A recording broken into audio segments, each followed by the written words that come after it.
One of the key distinctions between Christian doctrine and the anti-Christian doctrines of the new Apostolic Reformation can be found within what NAR leaders refer to as Kingdom Theology. According to the Christian interpretation of this theology, human history is divided into two distinct periods: the present age, often referred to as the present evil age, and the age to come. Satan is viewed as the ruler of the current age, as outlined in Ephesians chapters 2 and 6, while the age to come is marked by Christ's return and the establishment of God's kingdom. In this Christian perspective, it is God who will restore peace when he begins his reign over all creation. The NAR version of Kingdom Theology significantly differs from the traditional Christian interpretation, incorporating several extra-biblical ideas that obscure the distinctions between the present age, the age to come, and the identity of the one who will establish the kingdom. NAR leaders assert that Christians must engage in spiritual warfare to overthrow current systems. This radical interpretation has given rise to several other heretical and unbiblical theologies, such as Kingdom Now Theology and Dominion Theology. How did the NAR develop such different interpretations of the doctrine compared to other Christians? Where did NAR Kingdom Theology originate? To find out, we must examine a little-known history of Kingdom Theology in the early 20th century, and how that theology made its way into the latter rain movement and eventually the NAR. After the Ku Klux Klan was exposed as a domestic terrorist organization in the early 1920s, several leaders from the 1915 Klan began to establish competing white supremacy organizations. Some of these organizations were religious groups that promoted the same agendas under the guise of Christianity. One such organization was the Supreme Kingdom, founded by former Imperial Wizard Edward Young Clark. Clark had been ousted from the Klan after violating the Mann Act, which included charges of sexually abusing underage women. The group embraced hyperfundamentalism and Christian identity doctrines, which had roots in British Israelism, and was organized to eliminate proponents of evolution, atheism, and revolution from politics and schools. One of Clark's initial actions was to conduct a widespread interrogation of all teachers, professors, and ministers in Georgia, which led to a motion that forced several Georgia teachers to resign. To those familiar with the NAR 7 Mountain Mandate, Clark had established a religious organization specifically to conquer multiple of the so-called mountains. The group consisted of several key figures that were integral to the development of core doctrines of latter rain. Evansville native and pastor of Manhattan's Calvary Baptist Church, John Roach Straighten, was a member until the Board of Trustees demanded that Straighten explain the Supreme Kingdom's agenda. Caleb Ridley, former Supreme Religious Chaplain of the Klan, was also a leading member of the group. Roy Davis, a former Klan spokesperson who mentored Branham in the faith-healing revival circuits prior to latter rain, and William Upshaw, a former congressman who toured with Branham during latter rain, were both closely affiliated. Although the group was short-lived and has become a forgotten aspect of seemingly unimportant history, the influence of the Supreme Kingdom is significant to the history of the NAR. It was discovered that Straighten was being paid $30,000, which would be equivalent to over $500 million in 2024. Like the Ku Klux Klan, the Supreme Kingdom presented itself as a Christian organization. Many of the group's agendas were more political than religious. At the time of its inception, the Supreme Kingdom's influence on the education system was closely aligned with politics and appeared to be financed by politicians.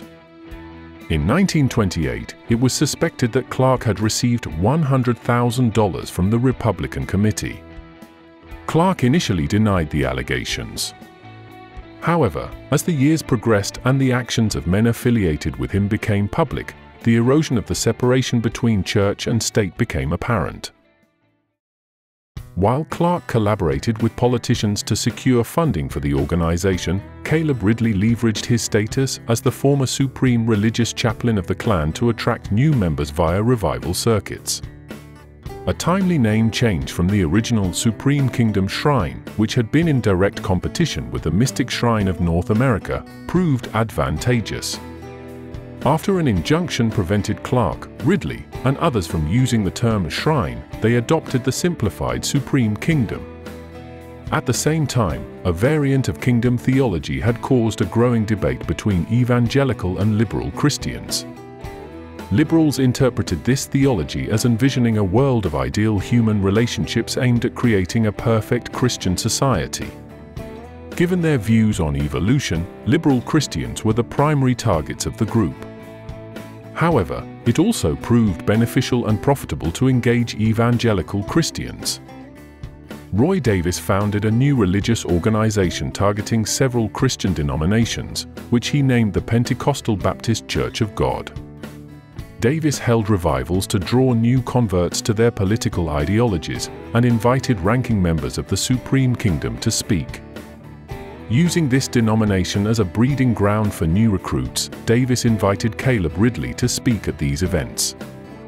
They made sure to advertise their affiliation with William Jennings Bryan, a prominent political figure in the anti-evolution movement, who was part of their revival circuit until his death in 1925.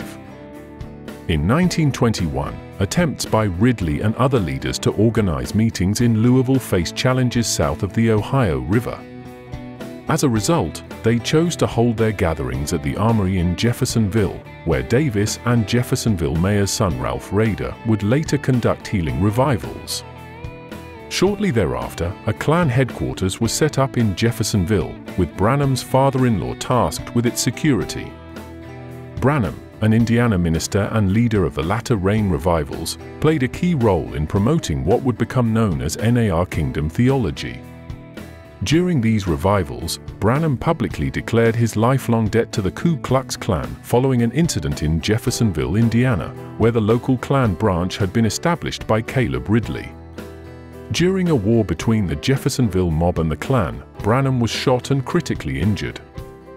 His father was arrested for producing liquor for the mob, and according to Branham, he was helping his father. When the Klan paid his hospital bill, Branham became a crucial ally to the movement spearheaded by Ridley and Davis.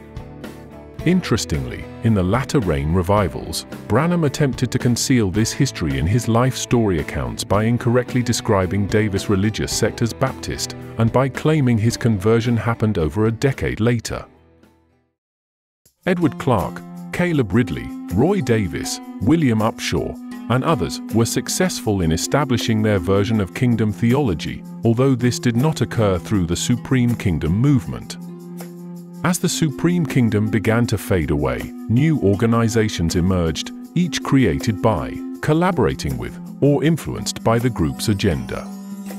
Some of these organizations, such as the Defenders of the Christian Faith led by Gerald Burton Winrod, Charles Fuller, Paul Rader, and others, gave rise to institutions that were instrumental in the formation of the New Apostolic Reformation. In fact, the term New Apostolic Reformation itself originated with C. Peter Wagner, a professor at Fuller Theological Seminary School of World Missions.